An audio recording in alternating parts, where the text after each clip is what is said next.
Hello, hello. Welcome to this week's Rebel Report. Thank you for joining me live and, of course, on the replay. Wherever you may be catching this broadcast, let me know you're here so that I can send you some love and answer any questions that you might have about this week's energetic forecast.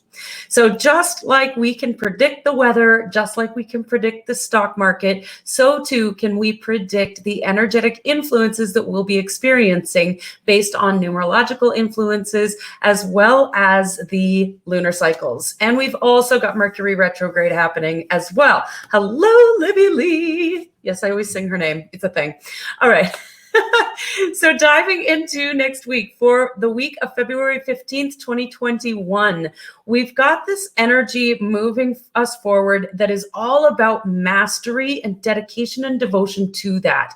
So we start on Monday in a 4 energy and we end the week in a 1 on the Sunday. But there's a little bit of an interruption on Friday as we interrupt and we go Mercury direct on Friday in an 8 energy day. So the 4 to the 8 is this commitment to the habits we're choosing, to our dedication and devotion to what it is that we want to create in the world.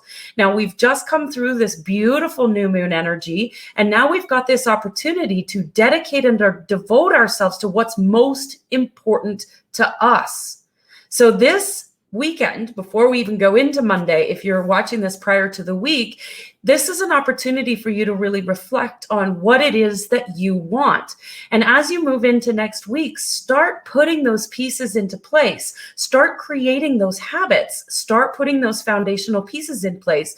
Because as Mercury goes direct, we're going to notice some massive movement. That 8 energy is bringing in momentum. It's bringing in movement, as well as being February, that 7 energy, it wants to move. And as we go into the full moon at the end of February, there is going to be some incredibly fast movement. So we want to make sure that we're set up for success. And so what better time to do that than the final week of Mercury retrograde?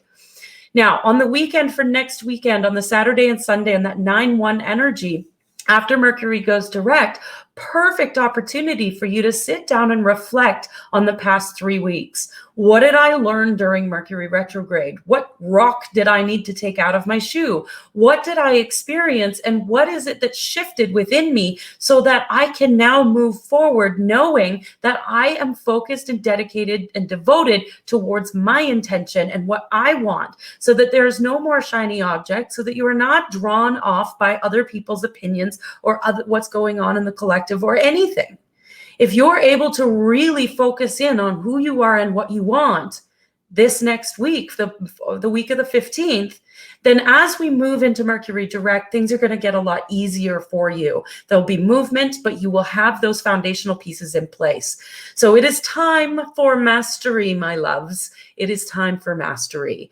And when I pulled all the cards, I showed this on my Instagram story this morning. This is why I said it's time for mastery, because we've got all kings and queens showing up. Now, kings and queens, first and foremost, mastery. Second, balance between masculine and feminine.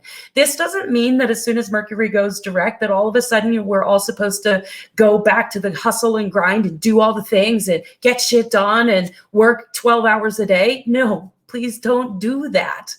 This is a balance between the masculine and the feminine energy, where we are in that feminine flow of creation, understanding our emotions, that self-mastery, allowing the universal energy to flow through us so that we can create what we want. But the masculine energy of taking action when it's needed, moving the needle forward, not being afraid to stand in your strength and your courage and your bravery. So there's a fine balance there, and I want to make sure this is why mastery is so key this coming week, because as we are thinking about what we want, we are getting a strong business financial leadership in place this week. If you are following me, you're likely an entrepreneur, or you want to be, or there's an inkling that maybe I could be. So this week, focus on what you want. You're going to be thinking about this desire for wealth. Keep following me because I talk about wealth all the time. But your action step is to really speak your truth. your truth, not anybody else's truth. Stand in your integrity, stand in your truth, and share that wisdom with the world. Your message is needed. You have gone through experiences in your lifetime. You have learned lessons throughout your lifetime that are meant to be shared with the world, because those lessons and the things that you've learned along the way are supporting the collective and raising the consciousness of the collective. So it is so important that you share your wisdom. I don't care if it's only your kids that you're sharing it with, but please share it. The world needs you right now. The world needs your lessons. The world needs your compassion and your understanding, and the world needs your fucking love. So bring it, baby. And that is what next week is all about.